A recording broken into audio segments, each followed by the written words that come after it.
Hi, I'm Enoch Valdez, team captain of the ICU of the Philippines University. 18 overall pick drafted by NLEX Road Warriors. Siyempre, sobrang saya and sobrang nagulat ako kasi sobrang early nung pick ko. Goals, siyempre is to be tumagal. Kasi yun naman talaga dapat kasi yun yung trabaho na yun eh. Kailangan tumagal ka doon, mag-improve and ang expectation ko lang is yung mas matututo ako kasi syempre yung NLEX alam naman natin na contender din sa PBA yan. And sobrang excited din ako sa bagong coach ko na si Coach Frankie. And sa mga teammate ko na like sila Kuya Kevin Alas, sila Nieto na alam kong matututo ako sa kanila.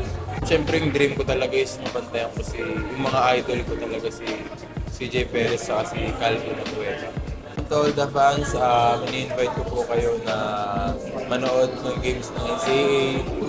Sa games po namin sa Lyceum, we have a game this coming Sunday. Support niyo po kami.